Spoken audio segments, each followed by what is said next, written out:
편하셨습니까? 예. 오늘도 좋은 일기 가운데서 또 평안한 안식을 허락해 주신 것을 감사합니다. 예, 오늘은 이제 표적에 관한 말씀이 거의 마쳐가는데요. 오늘은 또 새로운 표적을 보겠습니다. 오늘은 열매 없는 무화과 나무. 예수님의 공생애 가운데서 이 표적이 수십 가지가 기록되어 있는데요. 그 중에서 마지막에서 세 번째 표적입니다. 저주받은 무화과 나무. 그 다음에 요 이적 다음에 어떤 이적이냐 하면 예수님께서 겟세마네에서 잡히시던 그 순간에 예수님을 잡으러 왔죠. 대제사장들과 일단의 무리들이 왔는데 베드로가 어떻게 했습니까? 칼을 빼서 그 대제사장의 종 말고의 귀를 쳐서 잘랐죠. 예수님께서는 칼을 도로 꽂으라. 칼을 쓰는 자는 칼로 망할 것이요. 그러면서 귀를 만져서 고쳐주셨어요. 자, 이것은 구원과는, 그 말고의 구원과는 상관이 없어요. 믿음과는 상관이 없지만, 그의 상처를 낫게 하신 것은 완전하게 낫게 하셨어요. 왜냐하면 그가 악인의 무리 가운데 있지만 아직은 때가 어떤 때예요? 우편 강도가 구원받을 수 있었던 것처럼 그에게도 은혜의 기회가 있죠. 그렇기 때문에 그를 낫게 해주신 것은 완전한 치료입니다. 그래서 비록 그분께서는 악인들에 의해서 십자가의 고통과 죽임을 당하였지만 그럴지라도 예수님께서는 그들을 미워하시거나 그들을 직접적으로 저주하시지 않으셨어요. 원수로 취급하지 않으셨어요. 왜냐하면 그것이 그분의 무엇이기 때문입니까? 품성이기 때문에 그래요. 물론 예수님께서 바리새인들을 향하여는 그들을 어떻게 하셨어요? 화 있을진저 라고 그들의 형식과 가식적 믿음에 대해서 정죄하셨지만, 그러나 그들의 지금 그분을 잡아서 죽이는 행위들에 대해서는 뭐예요? 그렇게 취급하시지 않으셨어요. 그런 가운데 있을지라도 누구든지 뭐하면요, 회개하고 그분을 그리스도로 받아들이면 그들에게도 구원이 주어지기 때문입니다. 그래서 그분께서 돌아가시기까지는 그분의 품성대로 그들을 취급하셨고, 그렇게 하시는 것이 지상에서 그분께서 하실 사명이었습니다. 자, 그 다음에 마지막 이적은 잘 아시죠? 뭐예요? 큰 물고기를 잡는 그런 이적이 주어졌는데, 이것은 예수님의 지상생애의 최후의 승리자들을 표상적으로 이 이적을 나타내셨습니다. 자, 그런데 성경에 기록된 표적은 이렇게 35가지의 표적으로 나타나 있지만 사실상은 이렇게 번호로 매겨지지 않았을 뿐이지 훨씬 더 많은 이적과 기사가 기록되어 있어요. 그것은 나중에 다시 한번 살펴볼 것입니다. 자, 오늘 우리가 보게 될 말씀은 저주받은 무화과 나무의 표적이에요. 이것은 상징적으로 나타내졌고 표상적으로 주어진 이적입니다. 자, 마가복음 11장에 있는 말씀을 보겠습니다. 11절부터 14절까지 있는 말씀 좀 읽어주시기 바랍니다. 11절로 14절. 예루살렘에 이르러 성전에 들어가사 모든 것을 둘러보시고 때가 이미 저물매 12제자를 데리시고 베다니에 나가시다. 이튿날 저희가 베다니에서 나왔을 때에 예수께서 시장하신지라. 멀리서 잎사귀 있는 한 무화과 나무를 보시고 혹 그 나무에 무엇이 있을까 하여 가셨더니 가서 보신즉 잎사귀 외에 아무것도 없더라. 이는 무화과의 때가 아니니라. 예수께서 나무에게 일러 가라사대 이제부터 영원토록 사람이 내게서 열매를 따먹지 못하리라 하시니 제자들이 이를 듣더라. 그 다음에 20절로 24절까지요. 저희가 아침에 지나갈 때에 무화과 나무가 뿌리로부터 마른 것을 보고 베드로가 생각이 나서 여짜오되 랍비여 보소서 저주하신 무화과 나무가 말랐나이다. 예수께서 대답하여 저희에게 이르시되 하나님을 믿으라. 내가 진실로 너에게 이르노니 누구든지 이 산더러 들리어 바다에 던지우라 하며 그 말하는 것이 이를 줄 믿고 마음에 의심치 아니하면 그대로 되리라. 그러므로 내가 너에게 말하노니 무엇이든지 기도하고 구하는 것은 받은 줄로 믿으라. 그리하면 너에게 그대로 되리라. 예, 감사합니다. 자, 여기에도 이 표적의 결론이 뭐예요? 하나님을 뭐하라? 믿으라. 믿고 의심치 아니하면 어떻게 된다고요? 그대로 되리라. 예. 이 오늘 우리가 본 이 이적의 말씀은 여태껏 보았던 이적과는 좀 사뭇 다른 그런 이적이에요. 그죠? 지금까지는 대부분은 사람을 고치시거나 또 죽은 자를 살리시거나 또 특별한 이적이 있었다면 식물을 어떻게 했어요? 부풀려서 배불리시거나 또는요, 전혀 자연의 이적은 어떤 이적이 있습니까?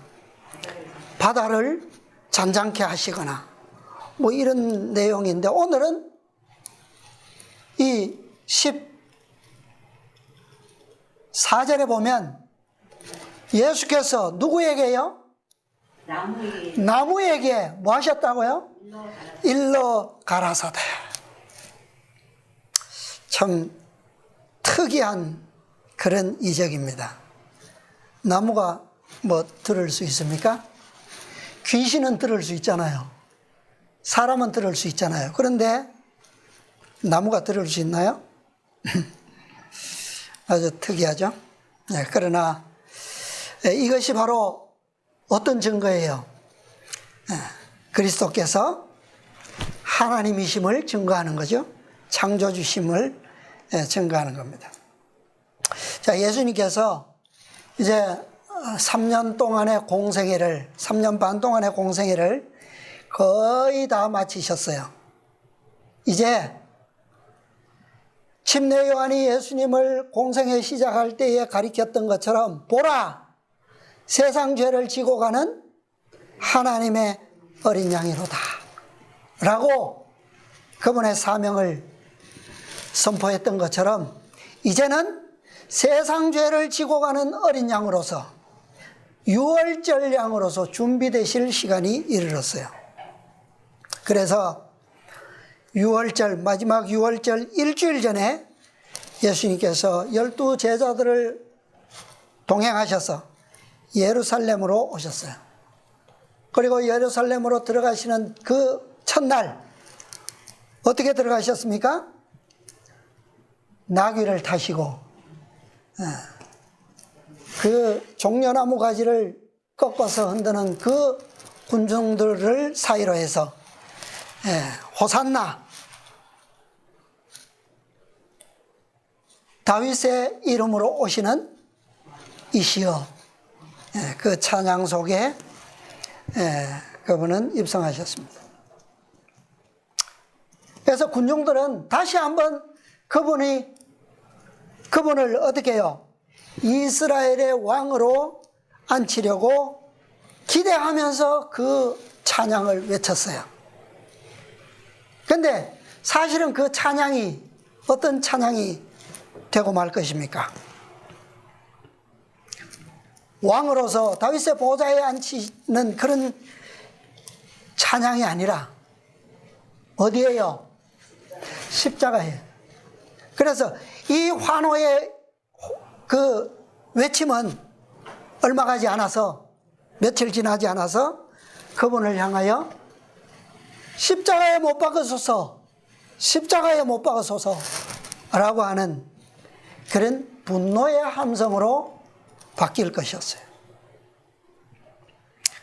그래서 유대인들은 그분이 이스라엘의 왕으로서 이 세상에서 다윗의 보좌를 차지할, 회복할 그런 왕으로서 기대했지만 결국에는 이 땅에서의 세속적인 보좌가 아니라 어떤 보좌가요? 은혜의 왕국의 왕으로서 그분께서는 오르실 것이었습니다. 그런데 그분을 누가 십자가에 못 박도록 내어준 바 되었습니까? 누구에 의해서요? 자신의 민족에 의해서, 자신의 백성에 의해서, 그죠? 그래서 그분을 십자가에 못 박아 죽게 한 그 죄에 대하여, 그 피 흘린 죄에 대해서 누가 그 운명을 감당해야 할까요? 유대인들이, 유대민족이. 그래서 이 민족의 최후의 멸망을 피할 수가 없다라고 하는 그 상징과 표상으로서 오늘 이 이적이 주어졌습니다. 자, 오늘 처음부터 시대의 소망의 말씀을 좀 보겠습니다. 580페이지요. 시대의 소망 580페이지. 구속의 역사는 844페이지입니다. 제64장 운명 지어진 백성인데요. 넘어가서 844페이지입니다. 구속의 역사 844페이지 왼쪽에 첫 문단. 제자들은 그리스도께 대한 유대인의 증오를 알고 있었으나 그것이 어떤 일을 저지르게 될지는 아직 알지 못하였다. 그들은 이스라엘의 형편을 참으로 이해하지 못하였으며 예루살렘에게 임하게 될 형벌도 알지 못하였다. 이것을 그리스도께서는 의미심장한 한 실물 교훈을 통하여 제자들에게 공개하셨다. 굳이 예수님께서 무화과 나무에 열매가 없다고 해서 아니 없으면 그만이지 굳이 그 나무에게 이르시되 지금부터 영원토록 너희 나무에서 뭐요? 네게서 사람이 열매를 따먹지 못하리라. 굳이 이렇게 말씀하실 필요가 뭐 있어요? 누구를 위해서요? 제자들에게. 이 이스라엘이 지금까지 그리스도께 대한 메시아로 주어진 증거가 너무나도 차고 넘치는데도 불구하고 그분을 받아들이지 않고 대적해서 결국에는 뭐요? 십자가에 못 박아 죽인 그 운명이 무엇인지를 누구의? 제자들에게 또 오늘날까지 하나님의 백성이라고 공언하는 백성들에게 그 교훈을 주시기 위해서 실물 교훈으로서 이 이적을 베푸셨어요. 자, 첫째 날 이 입성하시고 성전에 오셨다가 잠깐 머무시다가 다시 베다니로 나가셨어요. 그리고 예수님께서는 밤새도록 기도하셨습니다. 이제 이 백성들을 위한 마지막 기도예요, 이게. 기도하시고 그 다음에 이른 아침에 다시 성전으로 오셨어요. 이 날이 바로 그분께서 지상사업에서 마지막으로 성전을 정결케 하셨던 그 날입니다. 밤새 기도하시고 이른 새벽에 곧장 성전으로 오시던 터라 먹지 못하셨어요. 그래서 배가 고프셨습니다. 감람산의 무화과밭을 지나시다가 잎이 무성한 한 나무를 멀리서 발견하시고 가까이 가셨어요. 자, 그 다음 문단에 또 나옵니다. 오른쪽 문단, 오른쪽 위에서 두 번째 문단입니다.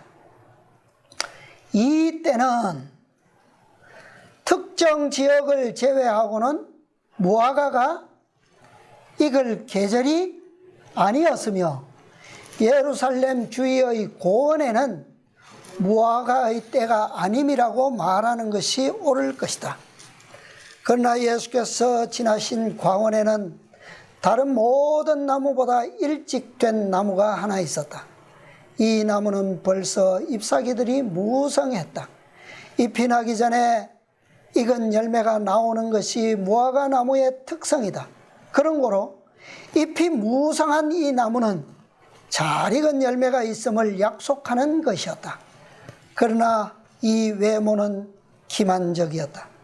제일 낮은 가지로부터 제일 높은 가지까지 다 찾아보셨으나 예수께서는 잎사귀 외에 아무것도 없음을 발견하셨다. 그것은 가식적인 무성한 잎사귀들 외에는 아무것도 없었다. 여기에 무화과나무의 특성과 왜 예수님께서 이 나무를 이렇게 선언하실 수밖에 없으셨는지에 대한 설명이 잘 나와 있어요.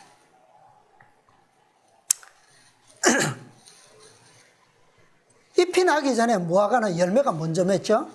그리고 잎이 날 때쯤 되면 무화과가 익습니다. 그 다음에 잎이 나고도 열매가 계속 나오죠. 그죠? 나오는데 그거는 또 잎이 무성한 가운데 점점 그 열매들이 또 익어서 2차 열매를 익어요. 근데 여기는 뭐도 없다고요? 잎이 무성하면 첫 번째 열매는 없을지언정 그 다음에 맺힌 열매가 있어야 될 텐데 그것조차도 없다는 거예요. 그래서 이것은 이 나무의 외모는 뭐하다고요? 기만적이었다. 가식적인 잎사귀만 모든 나무의 목적은 뭡니까? 열매잖아요. 그죠? 열매가 없으면 잎은 아무 쓸모 없어요. 아담이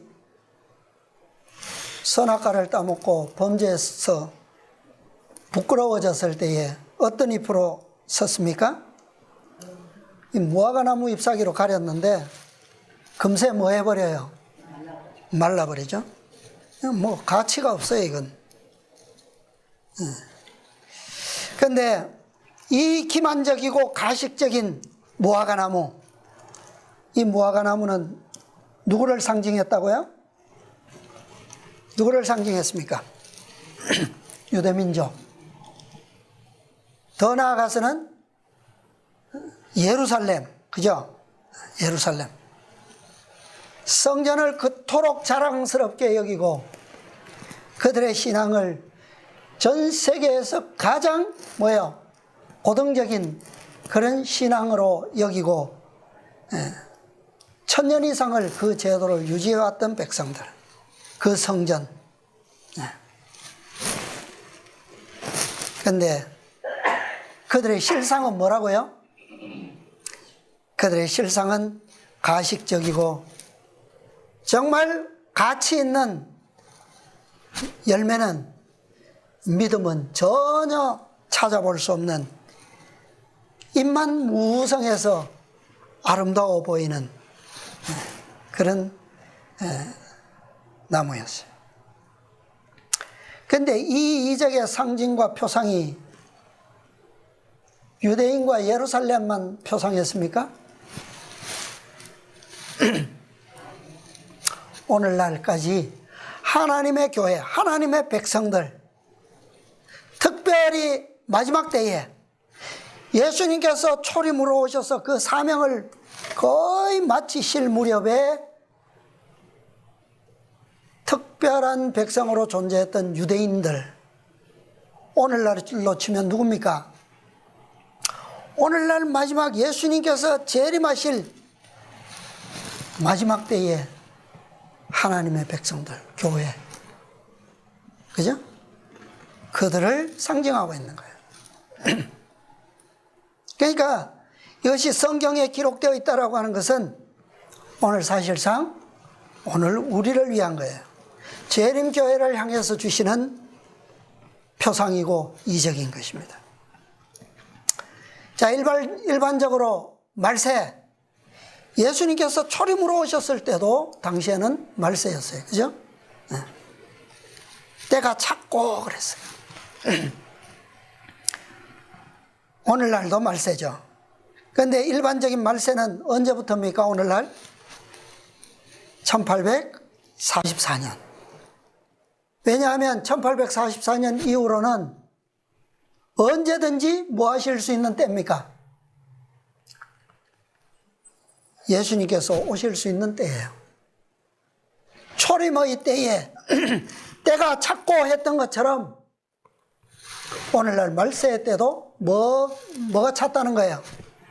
때가 되었다라고 하는 거예요. 근데 여기에 분명히 그랬어요. 13절에 보면, 13절 마지막에 보면, 이는 보신 적 잎사귀 외에 아무것도 없더라. 이는 뭐가 아니라고요? 무화과의 때가 아님이라 그랬어요. 다시 말하면 예수님께서 지나가신 그 무화과 나무들은 한 나무 외에는 다 잎이 없었기 때문에 당연히 뭐예요?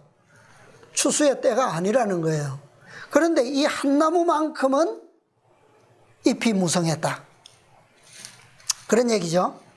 그러니까 일반적으로 추수될 때가, 열매가 다 익으려면 아직은 시기적으로 이르다는 얘기죠.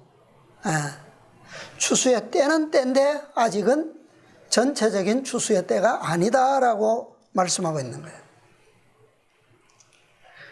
그런데 딱 이 한 나무만큼은 익은 열매가 있음을 보증하는 잎이, 무성한 잎이 있었다는 거예요. 자, 그 다음 문단 또 읽어보겠습니다.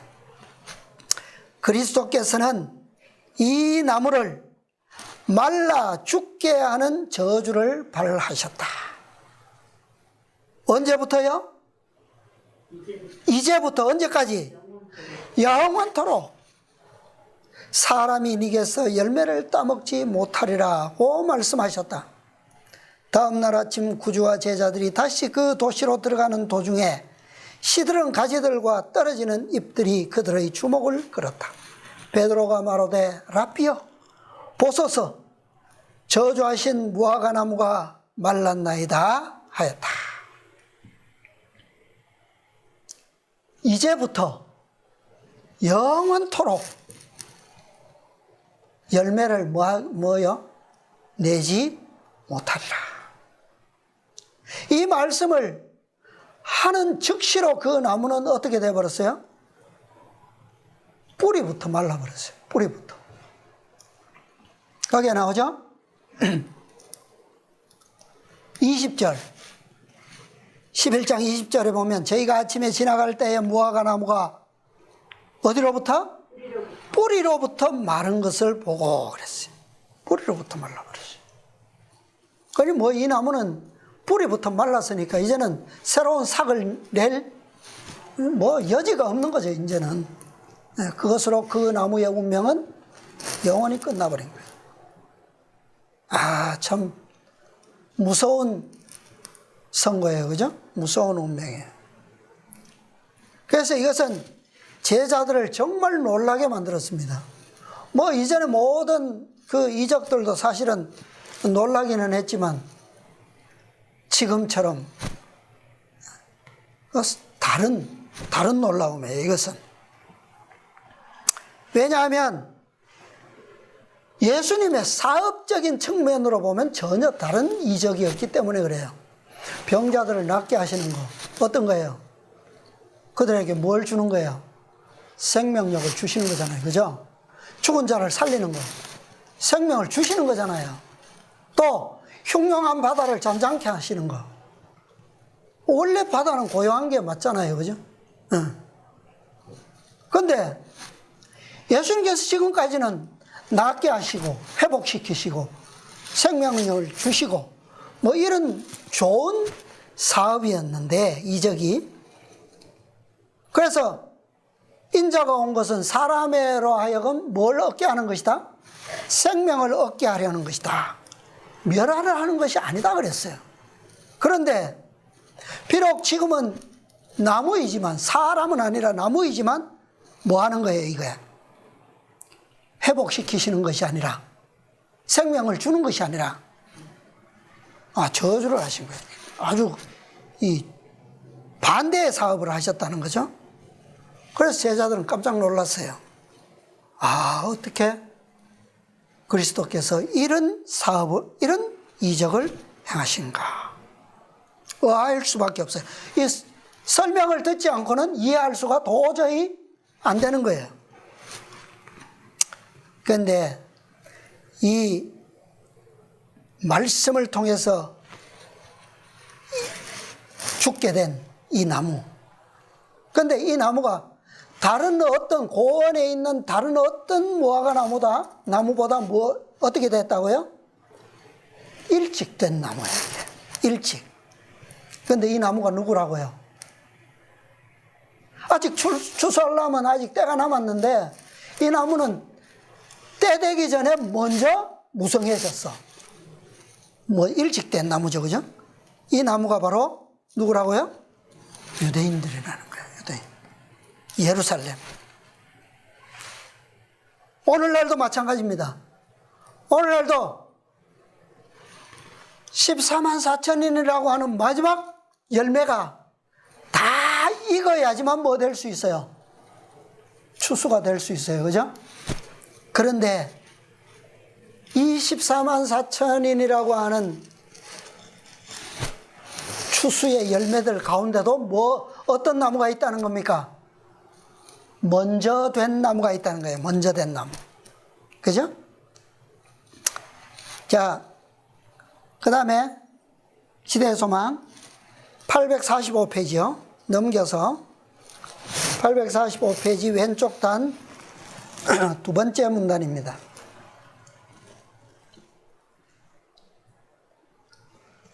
무화과 나무를 저주하신 것은 행동화된 비유였다. 바로 그리스도의 면전에서 무성한 잎사귀로 의기양양하던 열매 없는 무화과 나무는 누구의 상징이요? 유대 민족의 상징이었다. 구주께서는 이스라엘의 파멸의 원인과 확실성을 제자들에게 가르쳐 주시고자 하셨다. 이것은 제자들을 가르치시기 위해서 주어진 실물 교훈입니다. 이러한 목적에서 예수께서는 나무에게 도덕적 특성을 부여하여 사람인 것처럼 거룩한 진리의 해설자로 삼으셨다. 유대인들은 하나님께 대한 충성을 고백함으로 모든 다른 민족과 구별되었다. 그들은 하나님의 특별하신 총애를 받아왔으며 다른 모든 백성들보다 의로움을 주장하였다. 그러나 그들은 세상을 사랑하고 물질을 탐냄으로써 부패하였다. 그들은 지식을 자랑하였으나 하나님의 요구에는 무식하였고 윗선으로 충만하였다.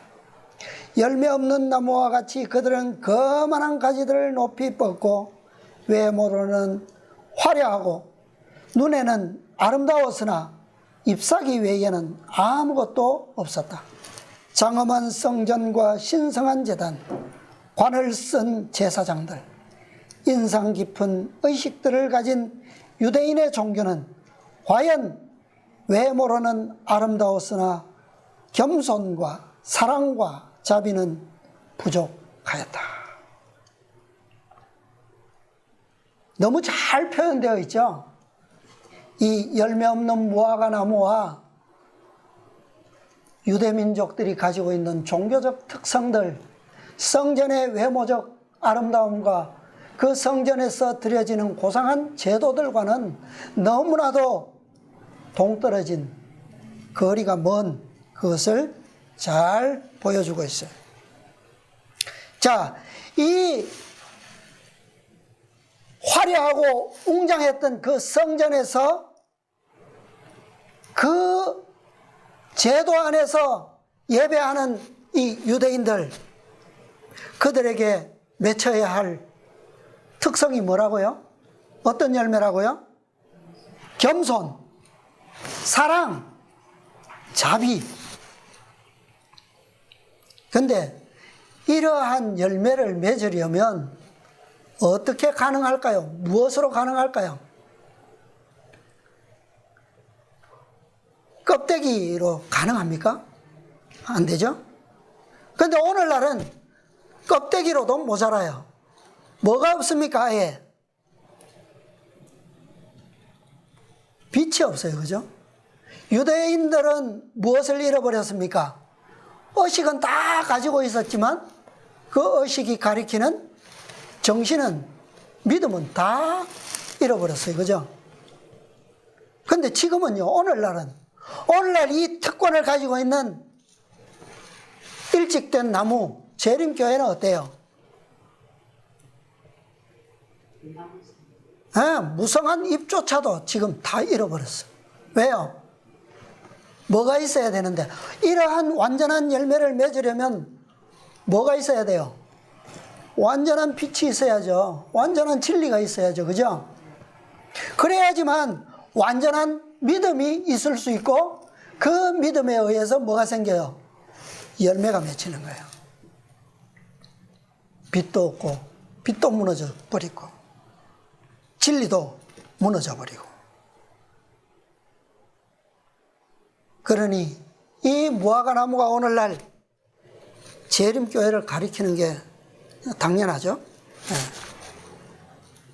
오늘날 정말 열매 맺게 하는 진리, 그것을 포기했고, 또 그것을 회복시키고자 하는 빛과 기별이 주어졌지만 그 기별을 그리스도께서 오셔서 유대인들에게 그 무너져가는 의식과 제도의 신앙에 그들의 생명력을 부여하시려고 초림으로 오셨지만 그들이 메시아를 어떻게 했어요? 거절했어요.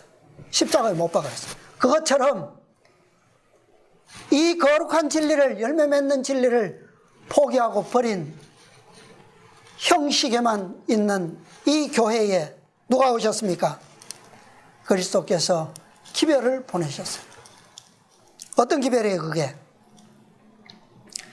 열매를 맺을 수 있는 능력의 기별을 보내신 거예요. 그죠? 근데 그 빛을 받았습니까? 받아들였어요, 교회가? 거절했어요. 자, 그 다음 문단 보겠습니다. 무화과 과원에 있던 모든 나무들은 뭐가 없었어요? 열매가. 왜요? 당연하죠. 아직 때가 아니기 때문에. 그러나 잎사귀가 없는 나무는 뭣도 주지 않고요, 기대도 주지 않고 실망도 일으키지 않는다. 당연한 거예요. 그죠? 예. 나무까지만 앙상하게 있으면 아직 무화과가 있다 해도 아직 익지 않았다는 것을 알 수 있어요. 그런데 자, 일으키지 않는다. 이 나무들은 누구를 대표한다고요? 잎사귀가 없는 나무, 이방인들을 대표하였다. 예. 이방인들은 경건한 채 하는 유대인들과 같이 열매가 없었다. 그러나 그들은 하나님을 섬긴다고 뭐하지 않아요? 공언하지 않는다. 그러므로 기대도 주지 않고 실망도 주지 않는 거예요. 그들은 선하다고 거만하게 주장하지도 않았다. 그들은 하나님의 일과 방법에 어두웠다. 그들에게는 무화과의 때가 아직 이르지 않았다. 그들은 그들에게 광명과 희망을 가져올 날까지 기다려야 하였다. 하나님께로부터 큰 축복을 받은 유대인들은 이 선물을 남용한 데 대하여 책임을 져야 하였다. 그들이 자랑하는 특권들은 저희 죄를 증가시킬 뿐이었다. 예수님께서 어디부터 복음을 외치셨습니까? 회개하라, 천국이 가까웠느니라. 어디부터 했어요? 예루살렘, 그 다음에 유대, 그 다음에 어디로 가셨어요? 사마리아, 그 다음에는요? 그 다음에는 저 이방인들의 땅, 데가볼리와 페레와와 뭐 이런 곳으로 갔었어요. 제일 먼저 자신을 그리스도로 나타내셨던 곳, 예루살렘과 먼저 빛이, 메시아에 대한 빛이 있는 자들에게 나타나셨어요. 그 다음에 조금 더 빛이 유대인들과 예루살렘만큼은 아니지만 전혀 이방인도 아닌 어디입니까? 그들이 사마리아예요. 그죠? 예언적으로 메시아가 올 것을 그들은 알고 있었어요. 근데 유대인들처럼 밝은 빛을 가지고 있지는 않았어요. 자, 그 다음 문단 또 보겠습니다. 예수께서는 시장하셔서 먹을 것을 찾아 무화과나무에 오셨다. 그와 같이 그분은 의의 열매를 이스라엘에게 찾으시려고 갈급하셔서 저희에게 오셨던 것이다. 그들이 세상에 축복이 될 수 있는 열매를 맺도록 그분은 저희에게 선물을 아낌없이 주셨다. 그래서 그분께서는 예루살렘으로부터 유대인들에게, 특히 누구요? 제사장들과 관원들, 바리새인들과 서기관들, 지도자들에게 정말 숨김없이 그분이 메시아 되신 것을 증거를 너무나도 많이 주셨어요. 그들은 빛이 있기 때문에 보면 뭐해요? 보면 알 수 있도록 증거들을 주셨다 이 말이에요. 그런데 이런 빛이 없는 사람들에게는 예수님께서 가셔서 어떻게 하셨어요? 내가 너와 말하는 그가 바로, 내가 바로 그다. 사마리아 여인에게 그렇게 말씀하셨어요. 그죠? 그 다음에 나면서 소경되었던 사람, 그는 빛이 없어요. 그래서 그에게도 그분을 바로 내로라라고 바로 말씀하셨어요. 근데 이 빛이 이미 주어졌던 유대인들, 제사장들, 랍비들, 그들은 뭐만 보면 돼요, 이제. 증거만 보면 돼. 빛이 있기 때문에. 그죠? 그런데 그들이 어떻게 했어요? 자, 계속 보겠습니다. 그 대신에 그분은 당신의 은혜의 사업에 있어서 저희의 동정과 협력을 요구하셨다. 그분은 저희에게서 자기 희생과 동정과 하나님께 향한 열심과 저희 동료들의 구원을 위한 영원의 깊은 열망을 보고자 하셨다. 만일 그들이 하나님의 법을 지켰었더라면 그들은 그리스도께서 행하신 것과 같은 이기심 없는 사업을 이루었을 것이다. 그러나 자만심과 자부심이 하나님과 사람에 대한 사랑을 가리웠다. 그들은 다른 사람들을 섬기는 일을 거절함으로 스스로 멸망에 빠졌다. 그들은 하나님께서 그들에게 위탁하신 진리의 보화를 세상 사람들에게 나누어 주지 않았다. 열매 맺지 않는 나무에서 그들은 저희 죄와 그 형벌을 둘 다 알 수 있었다. 저희들이 그 빛과 지식들을 나누어 주었더라면 어떻게 됐을까요? 나누었더라면 결코 그들은 이런 형편에 이르지 않았을 겁니다. 그들의 빛은 더 증가되었을 것이고 그리스도께서 오셨을 때에는 바로 그분을 알아볼 수 있는 지혜가 있었을 거예요. 근데 나누지 않음으로 그 떡은 어떻게 되었어요? 나누지 않음으로 그 떡은 그대로 있었던 거예요. 땅에 묻어둠으로, 그죠? 예수님의 손에서 제자들의 손으로 나누어지면 질수록 그 떡은 어떻게 했습니까? 불어났어요. 풍성해졌다. 열매 맺지 않는 나무에서 그들은 저희 죄와 그 형벌을 둘 다 알 수 있었다. 구주의 저주 아래 말라 죽어 시들고 말라 빠진 채 뿌리에서부터 말라 들어오는 무화과 나무는 하나님의 은혜가 저희에게서 옮겨질 때에 유대 백성이 어떻게 될 것인지를 보여주었다. 축복을 나누어 주기를 거절함으로써 그들은 더 이상 축복을 받지 못할 것이다. 여호와께서는 이스라엘아 네가 패망하였느니 나니 라고 말씀하신다. 이 경고는 모든 시대를 위한 경고입니다. 하나님의 백성이라고 공언하는 누구든지 어떤 교회든지 간에 이 선언을, 이 경고를 벗어날 수가 없어요. 자, 그 다음에 좀 넘어가서요. 846페이지 오른쪽 단 중간 문단입니다. 세 번째 문단. 불신하는 유대인들과 같은 길을 걷고 있는 사람들이 이 세대에 많이 있다. 그들은 하나님의 권능의 현현을 뭐 했다고요? 목격하였고 성령께서 저희 마음에 말씀하셨음에도 불구하고 뭐 하고 있어요? 불신과 반항에 집착한다. 오늘날도 하나님의 권능의 현현, 다시 말하면 뭐예요? 이적과 기사들이에요. 표적들을 많이 봤다는 거예요.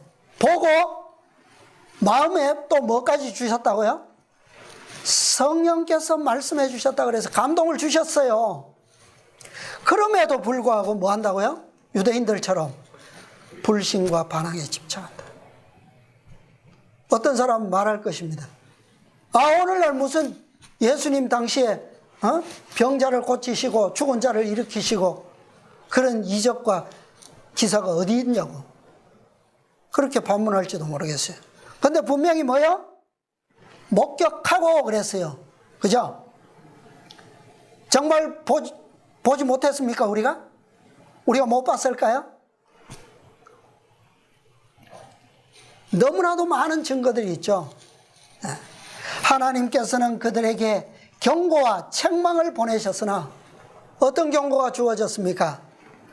라오디게아 보내는 권면이 주어졌어요.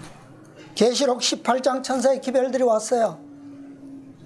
그들은 저희 잘못을 고백하기를 즐겨하지 않으며 그분의 기별과 그분의 사자를 거절한다. 1888년에 이 기별이 그리스도에 관한 능력의 기별이 대총에 주어졌을 때 지도자들이 돌질했어요. 가데스에서 요수아와 갈렙을 향해서 백성들이 돌을 집어들고 던지려고 했던 것처럼 오늘날 교회 안에서도 그런 사건이 발생했다 그랬어요. 하나님께서 그들을 회복시키기 위하여 사용하신 그 방법이 그들에게는 뭐요? 걸려 넘어지는 돌이 된다. 오늘날 재림교회 안에서 계시록 18장 천사의 기별은 걸려 넘어지는 돌입니다. 왜요? 그들이 그 기별과 빛에 뭐하기 때문에?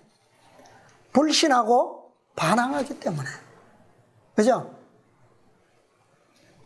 그들이 그 권능을 목격하고 성령의 음성에 감응한다면 그들은 결코 그 기별이 뭐 되지 않아요? 걸려 넘어지는 거치는 돌이 되지 않을 겁니다. 어두움을 환하게 비출 광선, 온 땅을 환하게 하는 빛, 그것을 거절하는 자들에게는 하나님의 말씀의 비밀이 비밀 그대로 뭐요? 영원히 남아 있을 거예요. 결코 앞으로의 비밀들은 그들에게 계시로 열려지지 않을 겁니다. 뭐 해야지만 그 온 땅을 환하게 하는 빛을 받아들여야지만 뭐요? 어두움이 뭐요? 물러가게 되는 거예요. 그들에게 진리는 감추어져 있습니다. 감추어져 있어요. 그들은 맹목적인 길을 걸어가는 거예요. 저희 앞에 있는 이 유대 민족들이, 제사장들이, 랍비들이, 관원들이 알지 못했던 것처럼 저희 앞에 있는 멸망의 운명을 결코 알지 못합니다. 이것은 누구에게만 계시되었어요? 이 이적이 누구에게만 주어졌습니까? 12 제자들에게만 주어졌어요. 그들만이 미래의 이 민족이 겪을 운명을 알 수 있다는 거예요. 왜요? 그들은 그분의 말씀을 뭐 했기 때문에? 믿고 받아들이기 때문에. 예. 마지막 문단 거 보겠습니다. 그리스도께서 예루살렘이 완고하고 회개하지 않는 상태에 머물러 있을 것을 어떻게 해요? 미리 보셨다. 그래서 이 사건을 제자들에게 보여주신 거예요. 은혜를 거절한 모든 결과인 죄악이 그의 문에 놓일 것이다. 이와 같이 같은 길을 따르고 있는 모든 영혼도 그와 같이 될 것이다. 오늘날 우리에게 일어나고 있는 모든 사건들이 이적이고 표적입니다. 그죠? 우리는 일찍이 다 문둥병자였어요. 다 우리는 일찍이 중풍병자들이었습니다. 우리는 다 귀신 들렸었고 귀먹고 벙어리였고 다 소경이었어요. 우리는 다 굶주리고 딱딱한 돌 항아리들처럼 죽은 자들이었어요. 그러나 지금 우리는 어떻습니까? 지금 우리는 이 모든 질병과 죽음으로부터 해방되었고 굶주림과 빈곤으로부터 해방되었어요. 어떻게 해요? 그분의 사랑 때문에. 그분의 사랑을 뭐함으로요? 믿음으로 말미암아 우리는 지금은 듣고 그분을 보고 그분을 뭐요? 말할 수 있어요. 이 모든 이적의 흔적을 우리 모두가 다 가지고 있어요. 그죠? 그분의 권능의 현현을 우리가 스스로 뭐하고 있는 겁니까? 우리의 몸에 지니고 있어요. 우리가 뭐하지만 않으면, 불신하고 반항하지만 않으면, 그죠? 네. 우리의 마음속에 감동 주시는 그 성령의 감동하심과 감화를 우리가 소멸하지만 않으면 우리는 영원히 이 회복의 기적을 우리의 몸에 지닐 수가 있습니다.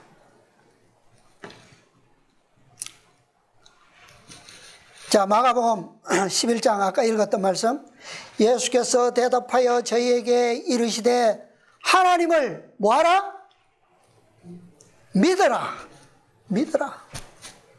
내가 진실로 너희에게 이르노니 누구든지 이 산더러 들려 바다에 던지우라 하며 그 말하는 것이 이룰 줄 믿고 마음에 의심치 아니하면 그대로 되리라.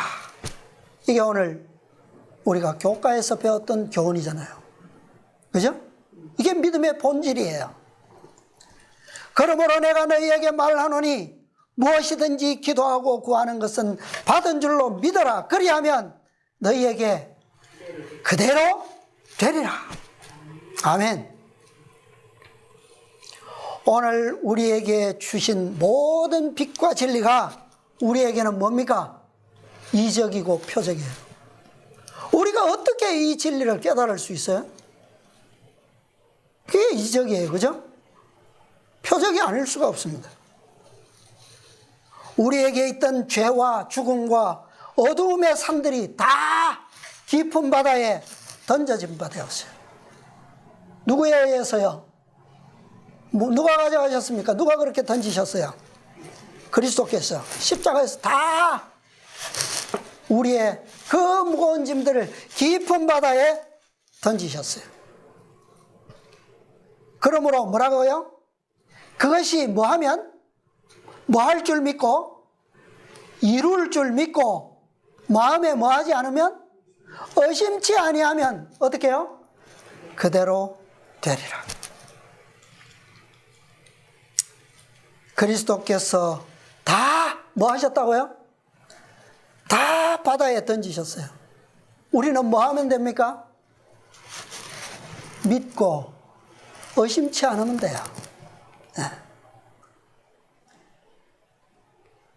그런데 한때는 그것을 제자들이 믿을 수가 없었어요.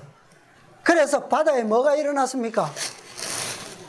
풍랑이 일어났어요. 예수님께서 가까이 계시는데도 불구하고 두려워서 막 할 때에 예수님께서 어찌하여 뭐가 없느냐? 믿음이 없느냐? 잔잔하라. 잔잔케까지 해주셨어요. 이제는 제자들이 뭐 할 수 있습니까? 믿고 의심치 않을 수 있어요. 예수님께서는 끊임없이 그것을 제자들에게 보여주시고 가르치시고 반복하시고 이렇게 저렇게 온갖 모양으로 다 보여주시는 거예요. 이제 마지막 한 이정만 남아 있습니다. 우리 자신이 큰 물고기로 그리스도께서 재림하실 때에 그 영광의 그물에 여러분과 제가 걸릴 사건만 남아 있어요. 그 사이에 한 사건이 있다 그랬죠? 말고의 길을 치료해 주시는 예수님의 사랑. 우리는 이걸 이루어야 돼요. 이 이적을 이루어야 됩니다. 악인이든 우리의 원수가 됐든 절대로 그들을 대적해서는 안 된다는 거예요. 칼로 대적하는 자는 칼로 뭐 한다고요? 망하리라. 이게 이루어져야지만 어떤 기적이 와요? 마지막 기적이 이루어질 수가 있습니다. 악과 악인을 대적하는 일은 우리의 몫이 아니에요. 누구의 몫입니까? 그건 우리를 보호하는 천사들의 몫이에요. 천사들의 몫. 우리는 오직 뭐요? 그리스도의 말씀, 그분의 약속만을 믿는 것뿐이에요. 그것을 붙잡는 것밖에는 우리가 할 수 있는 게 없어요. 악을 대적하라? 어떻게 대적해야 됩니까? 우리는 악인도 악이잖아요. 그죠? 그러면 악인을 어떻게 대적합니까? 그분을 신뢰하는 것으로 우리는 그분을 붙잡는 것으로 대적해야 돼요. 그분의 말씀으로만 대적하는 겁니다. 아, 저 사람이 나한테 이렇게까지 하는데 내가 어떻게 가만히 있을 수 있어? 그건 세상적인 거죠, 그죠? 세상적인. 우리는 아무리 사단과 그의 대리자들, 어두움의 권세, 그의 대리자들이라 할지라도 우리는 육신적인 투쟁을 해서는 안 돼요. 말로서 대적해도 안 됩니다. 그리스도께서 말고를 고쳐주셨던 것처럼 그분의 동기, 그 사랑이 우리의 기본이 되어야 되는 것이지, 말씀으로 우리가 악을 대적하는 것이지, 거짓과 오류를 상대하는 것도 마찬가지입니다. 기만의 세력을 이기는 방법도 말씀으로만 되는 것이지, 자, 말씀으로 대적한다고 해서 논쟁하면 됩니까? 논쟁은 말씀으로 대적하는 것과 거리가 멀어요. 다릅니다. 논쟁으로 할 수 없어요. 대적도 할 수 없습니다. 저주도 할 수 없습니다. 예수님께서는 나무를 저주하셨는데요. 그렇다고 우리도 그렇게 할 수 있습니까? 이것은 예수님께서 악의 운명을 거절할 때에 그들의 운명을 예언하신 것이지, 어떤 사람도 예수님께서는 저주하시지 않으셨어요. 그들의 운명을 그들이 감당하도록 허락하셨지, 예수님께서 일부러 너는 저렇게 끝에 그렇게 갈 거니까 그렇게 저주하시지 않았어요. 유다조차도 끝까지 사랑하셨어요. 칼에는 칼, 이에는 이. 이것은 결코 우리의 투쟁의 방법이 아니에요. 우리는 이 경험을 지금부터 7장 환란이 끝나는 모든 시기 동안에 철저하게 우리의 품성의 동기, 원칙이 검증될 겁니다. 악인들이 우리를 막 죽이려고 칼 들고 바로 코앞에 닥칠지라도 우리는 그렇게 대적할 수 없어요. 그거 아니에요. 누가 한다고요? 그것은 천사들이 한 거예요. 자, 우리는 우리에게 주신 약속 분명히 알고 있습니다. 아까도 말씀하셨지만 시대의 소망 762페이지. 율법이 우리에게 요구하는 완전한 의, 그것을 우리는 어떻게 해요? 우리는 이룰 수 없다. 어떻게 가능하다고요, 그것이? 거룩한 생애를 사시면서 그것을 완전히 개발하신 그 품성을 무엇으로요? 선물로, 믿음으로, 받음으로만 가능하다. 우리는 거룩한 생애를 살지 못하기 때문에 불가능해요. 그러나 거룩한 생애를 사신 한 분이 계시고 그분께서 우리에게 선물로 주신다면 그건 가능하다는 거예요. 그게 우리의 약속이에요. 골로새서 2장 10절 말씀의 주석인데요. 골로새서 2장 10절 주석의 말씀입니다.